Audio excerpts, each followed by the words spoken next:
श्रील प्रभुपाद की जय, गुरु गौरांग की जय। तो कल के सत्र में हमने सुना था गोप कुमार द्वारका पहुंचते हैं, यदुवंशी उनका स्वागत करते हैं और गोप कुमार को भगवान द्वारकाधीश मदन गोपाल के रूप में दर्शन देते हैं। जब द्वारकाधीश देखते हैं गोप कुमार के हाथ में वंशी है, उस वंशी को खींच लेते हैं और मौन खड़े रहते हैं। द्वारकाधीश के नेत्रों से अश्रुधारा बह रही होती है। ऐसा लगता है कि भगवान गहन वेदना का अनुभव कर रहे हो, उनको वृंदावन की याद आ रही हो। और फिर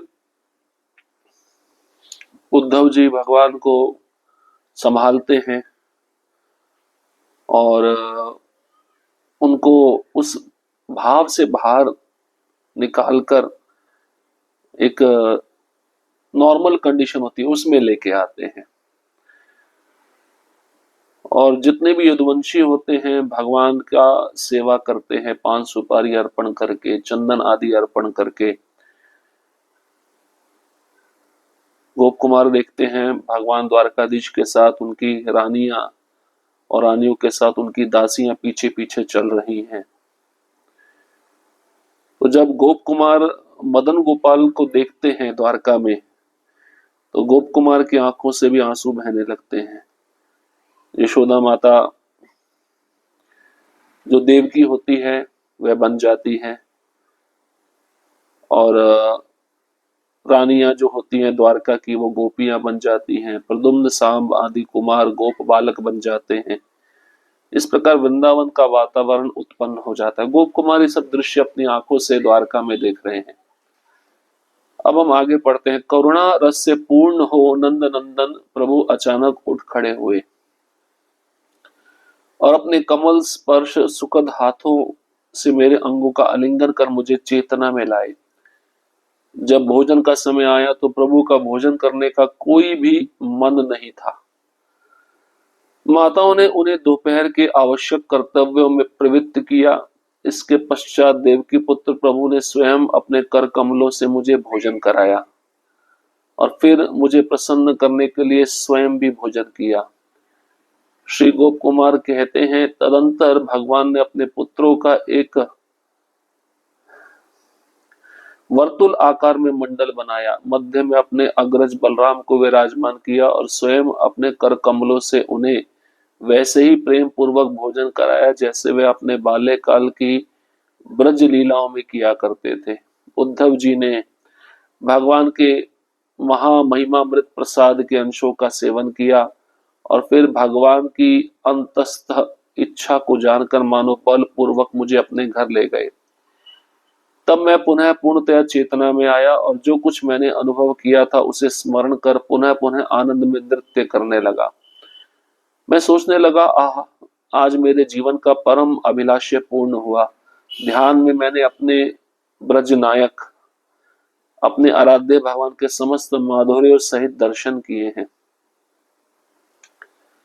तो नंद नंदन प्रभु जो करुणा रस से पूर्ण है, जब उठ खड़े हुए और अपने कर कमल से उन्होंने गोप कुमार के अंगों का आलिंगन किया तो गोप कुमार चेतना में आ गए। और जब भोजन का समय आया तो प्रभु ने कहा कि मैं भोजन नहीं करना चाहता, मेरा मन अभी भोजन करने में नहीं है। और माताओं ने भगवान को दोपहर के आवश्यक कर्तव्यों में प्रवृत्त किया। माताओं की इच्छा थी कि भगवान भोजन करें और स्वयं देवकी पुत्र प्रभु ने अपने कर कमलों से गोप कुमार को भोजन कराया और मुझे भोजन कराने के बाद भगवान प्रसन्न हुए और फिर उन्होंने स्वयं भी भोजन किया। तो गोप कुमार कह रहे हैं, भगवान ने अपने पुत्रों का एक गोलाकार मंडल बनाया, मध्य में बलराम जी को बिठा दिया और स्वयं भगवान अपने हाथों से, अपने कर कमलों से बलराम जी को वैसे भोजन करा रहे जैसे वृंदावन में बाल्यकाल की लीलाओं में किया करते थे। और उद्धव जी को भगवान का महाप्रसाद प्राप्त हुआ और भगवान के अंतःकरण की इच्छा को जानकर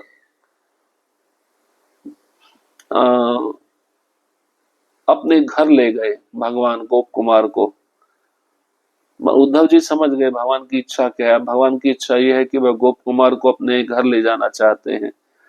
तब गोप कुमार कहते, मैं पूर्णतः चेतना में आया और जो कुछ मैंने अनुभव किया उसे पुनः पुनः याद करके मैं आनंद में नाच रहा था। मैं सोच रहा था मेरे जीवन का जो परम अभिलाषा है वह पूर्ण हो गया। मैंने ध्यान में आज वृंदावन के नायक, ब्रज नायक, अपने आराध्य भगवान के समस्त माधुर्यों के दर्शन किए हैं। उद्धव जी की संगति में जाते हुए मैं अपने प्रभु को निहारता रहता, किंतु अपार हर्ष से अभिभूत होकर मैं और कुछ कर ही नहीं पाता था। वहां निवास करते हुए मैंने प्रभु की अपार, अद्भुत और शाश्वत कृपा प्राप्त की और आनंद सिंधु में निमग्न हो गया। ब्रह्मा के समान आयुष्य पाकर भी कोई महान भक्त अपने मन से उस कृपा को न समझ सकता है, न वाणी से उसका पूर्ण वर्णन कर सकता है। निर्गुण मोक्ष का जो सुख कहा गया है वह भले ही अत्यंत महान हो, परंतु वैकुंठ का सुख उससे करोड़ों करोड़ों गुना अधिक है। उससे भी श्रेष्ठ सुख अयोध्या में है और उससे बढ़कर सुख द्वारका में है। द्वारका के सुख का वर्णन करना तो असंभव ही है। फिर उस भक्त के सुख को किस प्रकार मन या वाणी से आंका जा सकता है, जो केवल भगवान से ही प्रेम करता है और जिसने अंततः अपने जीवन स्वामी को उस दर्शन की प्राप्ति कर ली है जिसकी उसे दीर्घ काल से अभिलाषा थी। मैं इस प्रकार वहां निवास कर रहा था, तभी यदुवंश के श्रेष्ठ पुरुष, जिनके हृदय मेरे भीतर बाहर संपूर्ण आनंद में निमग्न होने की आकांक्षा से पिघल रहे थे, मुझसे कहने लगे, मित्र तुम उस स्थान पर आ गए हो जो वैकुंठ से भी अधिक ऐश्वर्य युक्त है। अब तुम हमारे साथ यही रहो। हम ये उचित नहीं समझते कि तुम अब भी वनवासी निर्धन पुरुष के समान वस्त्र धारण करते रहो। श्री सनातन गोस्वामी बताते हैं कि गोप कुमार अब भी वन निवासी के वेश में थे। ये हमारे हृदय को अप्रसन्न करता है, कृपया हमारे समान ही वस्त्र धारण करो। श्री गोप कुमार कहते, यद्यपि वे बार बार आग्रह करते, किंतु मैंने भगवान से इस विषय में कुछ भी ना सुना, अतः मैं उसी नम्र और निर्धन वेश में रहना जारी रखा।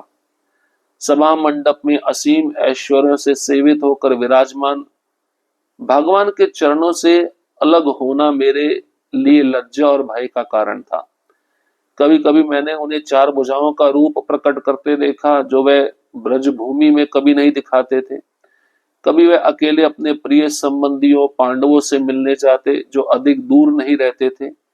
मेरी दीर्घकालिक अभिलाषा अब भी पूर्ण रूप से तृप्त नहीं हुई थी, इसलिए मेरा हृदय कभी कभी व्याकुल हो उठता, किंतु जब मैं प्रभु की अनुपम रूप शोभा और गुणों को देखता तो वह पुनः शांत हो जाता। उनकी करुणामयी अमृतमयी वाणी से जो सुख प्राप्त होता था उसका वर्णन तो मेरी जीवा से संभव ही नहीं था। श्री गोप कुमार कहते हैं, इस प्रकार मैं कुछ दिनों तक उद्धव जी के गृह में रहा।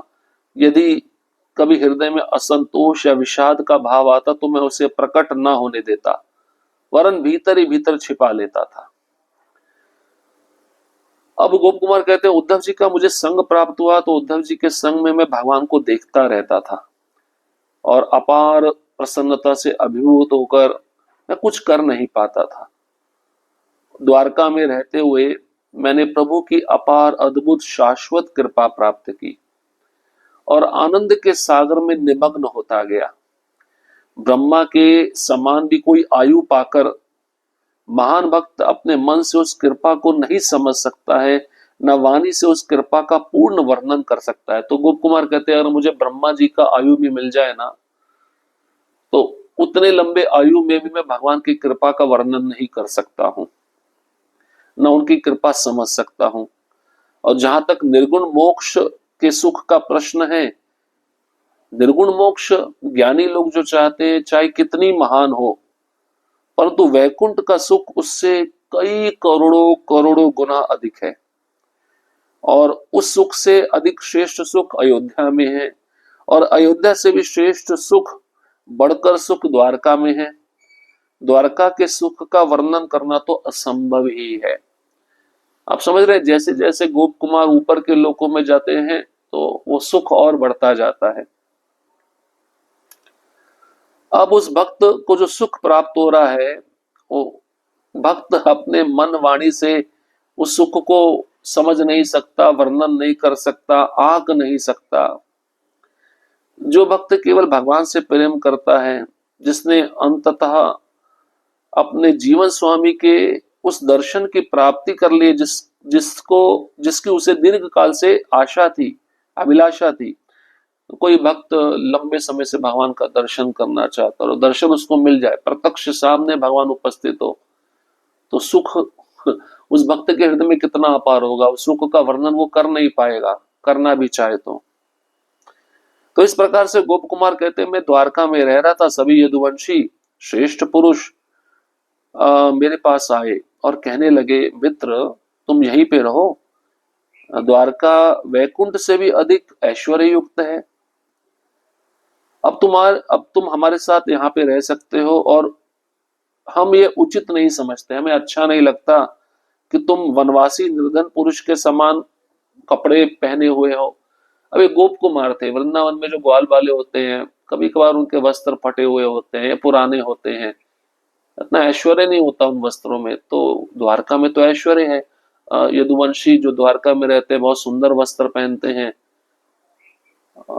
तो द्वारकावासी यदुवंशी गोप कुमार को कहते हैं, इतना फटा पुराना कपड़ा क्यों पहनते हो, पुराना कपड़ा पहनते हो, क्यों पहनते हो, चलो हमारे साथ में, हम आपको नया कपड़ा देंगे। तो तुम वनवासी निर्धन पुरुष के समान वस्त्र धारण मत करो। सनातन गोस्वामी बता रहे, गोप कुमार अब भी द्वारका में जब रह रहे थे तो वन निवासी के वेश में थे, जैसे जंगल में कोई ग्वाल बाल रहते हैं वही वेश धारण किए हुए थे। अब यदुवंशी कहते हैं, ये देखकर हमारा हृदय अप्रसन्न हो जाता है, हमें अच्छा नहीं लगता है, कृपया करके हम जैसे वस्त्र पहनते हैं वैसे वस्त्र आप भी पहनो ना। तो गोप कुमार क्या उत्तर देते हैं, सुनिए। गोप कुमार कहते हैं, यदुवंशी बार बार मुझे समझा रहे थे, आग्रह कर रहे थे, लेकिन भगवान ने मुझे आज तक कभी नहीं कहा कि तुम ऐश्वर्य युक्त कपड़े पहनो ना, कभी मैंने भगवान से ऐसा सुना। अतः मैं उसी नम्र और निर्धन वेश में रहना ही जारी रखा। जब तक भगवान मुझे नहीं बोलेंगे तो मैं वस्त्र क्यों बदलूं, भगवान ने मुझे कहा नहीं तो मैं उसी वस्त्र में रहूंगा। तो सभा मंडप में जो असीम ऐश्वर्य था उससे सेवित होकर विराजमान भगवान के चरणों से अलग होना मेरे लिए शर्म, लज्जा और डर का कारण था। मेरे मन में एक डर भी था कि भगवान से अलग ना हो जाऊं। अब गोप कुमार कहते हैं, द्वारका में मैं कभी कभी भगवान को चार भुजाओं के प्रकट रूप में देखता। जो चार भुजाएं कभी कृष्ण वृंदावन में नहीं दिखाते, कभी वे अकेले अपने प्रिय संबंधियों पांडवों से मिलने चले जाते, जो पांडव अधिक दूर नहीं रहते थे। तो द्वारका में क्या क्या हो रहा है गोप कुमार देख रहे हैं, और मेरी दीर्घकालिक अभिलाषा अब भी पूर्ण रूप से तृप्त नहीं हुई थी, पूरी नहीं हुई थी, और कभी कभी मेरा हृदय व्याकुल हो उठता था कि कहीं भगवान मुझे छोड़ के ना चले जाएं।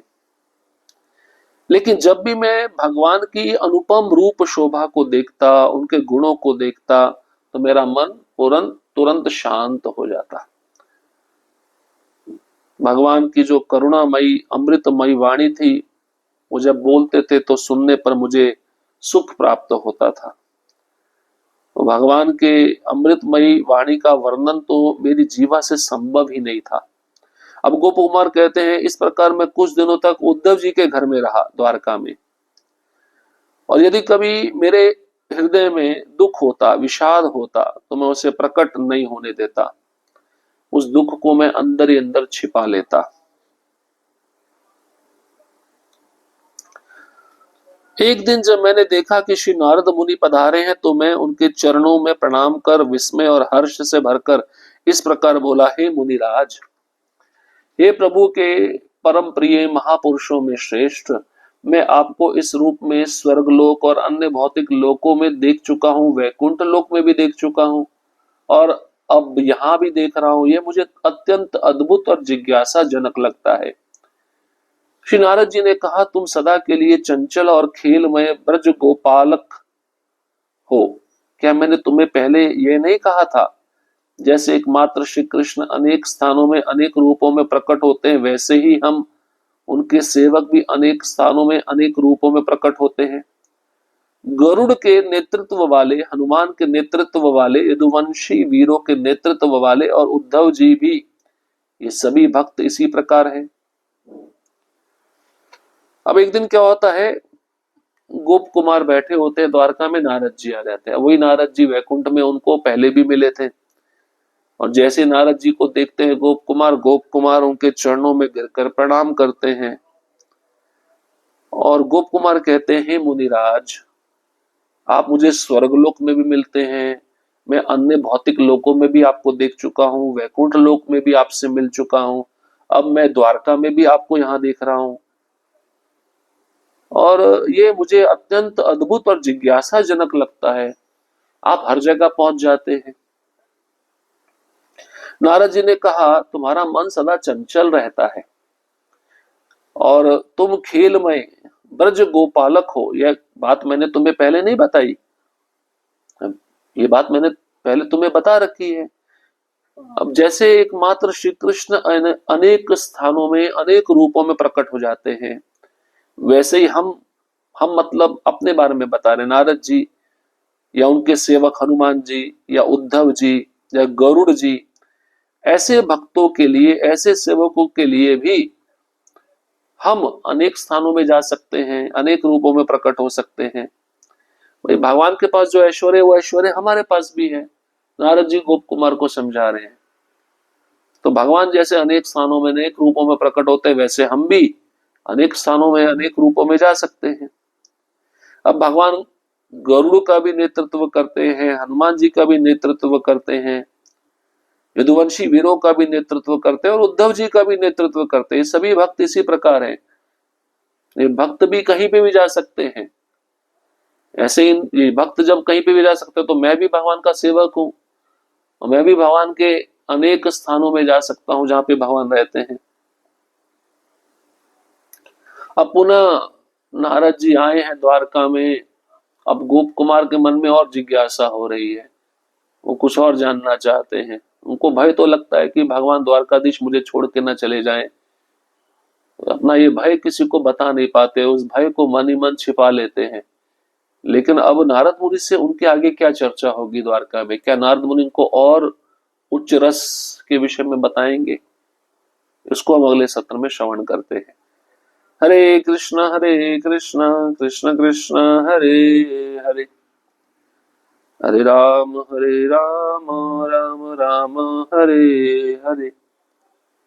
श्रील प्रभुपाद की जय, गुरु गौरांग की जय।